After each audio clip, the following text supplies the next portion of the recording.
In Russia, they searched for the missing Mi-8 helicopter for 2 days and found it. But there is one thing. Only its wreckage was found. The helicopter was en route from Okhotsk to Magadan, but crashed into a hill on the way. The charred wreckage was found in the Khabarovsk territory. According to preliminary data, there were 5 people on board. These are 3 crew members and 2 technicians. According to Russian operational services, all of them are likely dead. The Russian Emergencies Ministry also reported the crash. They say that it did happen, and it was after the footage had already appeared online that the Magadan Transport Prosecutor's Office began checking compliance with flight safety and air navigation standards.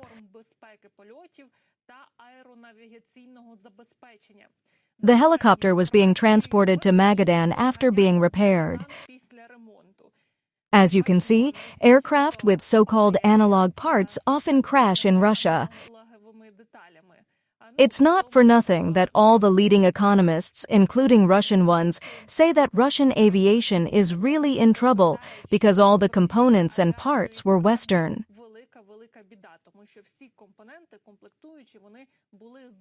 Most of the civilian planes were Western-made.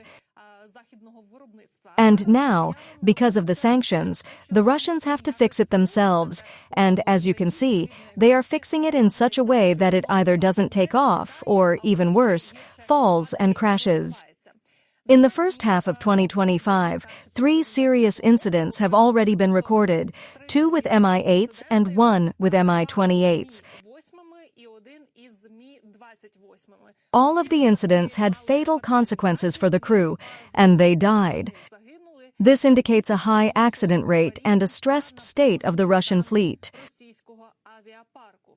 But the issue is not only with the aircraft fleet, because, as you know, Russia is also having problems with airports, because often unknown good drones fly into Russia, are recorded in the airspace, and because of this, Rosaviatsia introduces the carpet plan, when all airports are closed and they do not receive or send planes, and this, accordingly, creates a transport collapse, and this has a very active impact on the economy of the Russian Federation, because it means downtime, and then you need to transport those planes to other airfields, parking lots, and so on.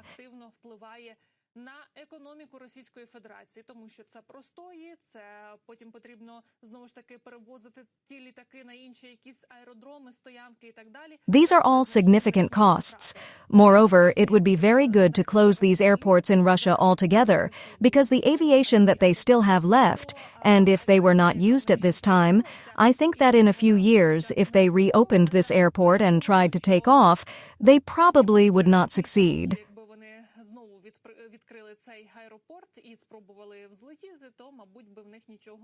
But they often fly in Russia now because they can't go anywhere else.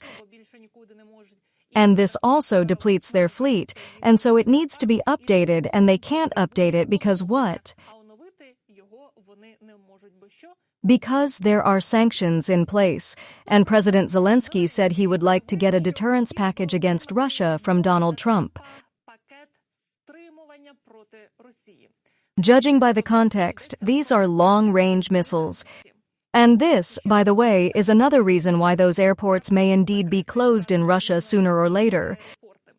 I remember that we had a powerful package of deterrence measures before Donald Trump became president. I would like U.S. to sell us such a package, but it did not happen. We talked to President Trump about these things. I would really like us to be strong.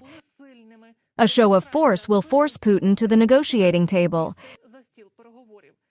It is not a fact that we will have to use this force, but if Russia knows about its existence, it is already a strong argument in favor of ending the war, the Ukrainian president said in an interview with Newsmax. Obviously, we are talking about ATAC-MS long-range missiles, which were previously included in arms packages from the United States during Joe Biden's term. And here, Zelensky is probably saying that they submitted a package of weapons to the Americans that we would like to have sent to us, and maybe even not just ATAC-MS, but Tomahawk missiles.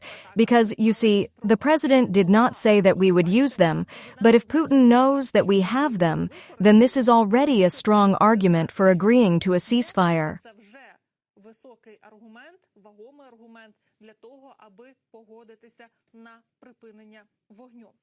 President Zelensky added that this will be the main difference.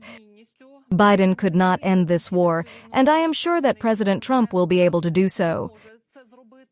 In addition, Zelensky added in an interview with Newsmax that Trump realized that Putin was lying to him, and it was important for the American leader to see it all with his own eyes.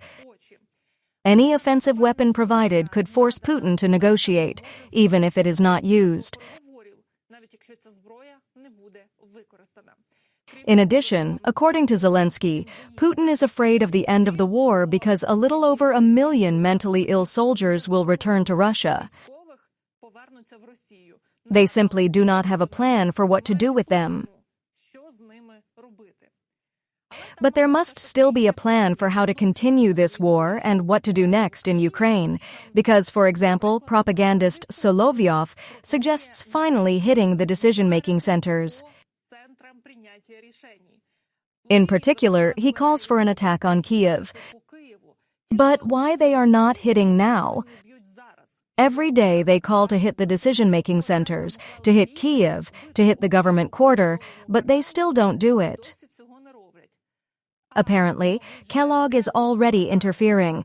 This shows that Putin is afraid of America because Donald Trump's special representative Kellogg came to Kyiv for a whole week. And for the last 2 nights, or even 3, we have not had massive shelling of the capital. As people are joking, give Kellogg a Ukrainian passport and let him live in Ukraine. But no, only Russian propagandists are brave enough to say that they are at war with the Americans, but they are not capable of fighting the Americans directly.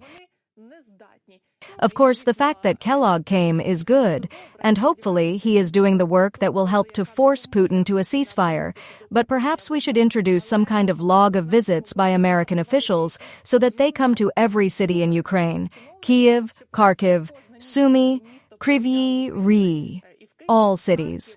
Because they are all under fire, we have no safe places. And not only Kellogg, but also, of course, Marco Rubio, the Secretary of State, and perhaps even Steve Witkoff, the Special Representative for Russia, should come. And, of course, we are all waiting for Donald Trump.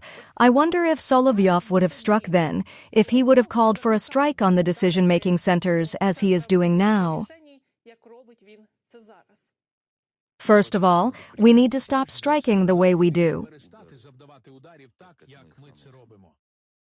We need to strike at decision-making centers. We need to declare terrorists responsible for heinous crimes on our territory as legitimate targets.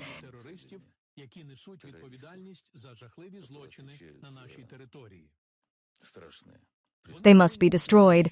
Bankova, or whatever it is called, must be razed to the ground.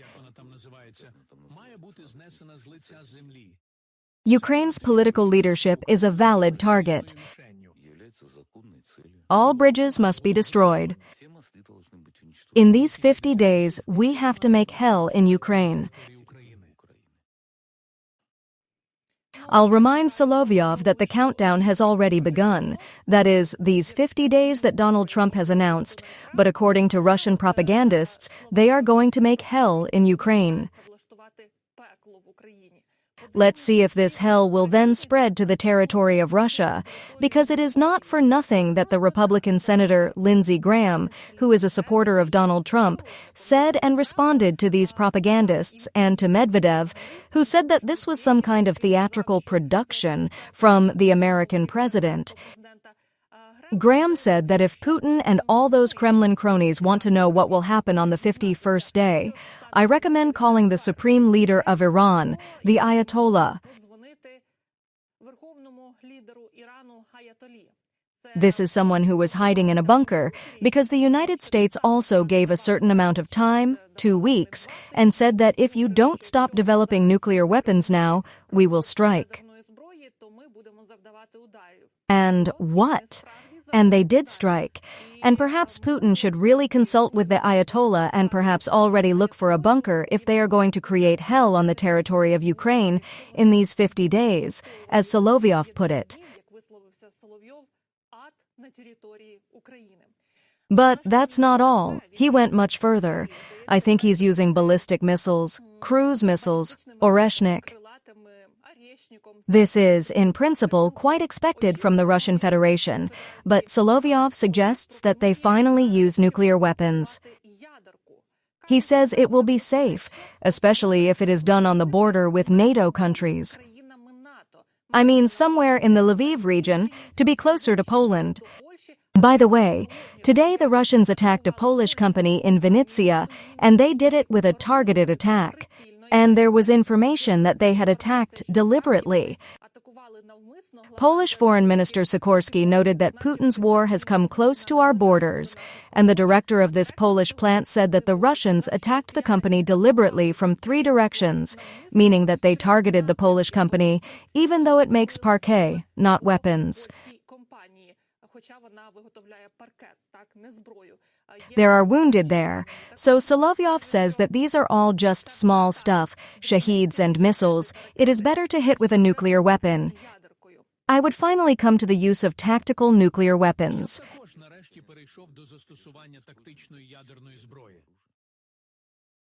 I would conduct tests to show that it exists.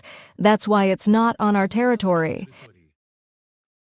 I would have conducted an aerial explosion over the Yavoriv training ground in Lviv. Or, if we want to demonstrate it closely, well, there is an option. The good thing about an air blast is that the radiation level is low. The electromagnetic pulse alone is enough to disrupt everything. Simonian once suggested that this strike should be carried out over the territory of Russia, over the Caucasus, or I don't remember exactly which region, but she said that it would really put all the satellites there out of commission. So let them experiment in Russia, but if they really want to hit the Yavoriv training ground, as was reported earlier, during the counteroffensive of the Ukrainian armed forces in Kharkiv and Kherson regions, I am sure that Britain and France will not remain silent.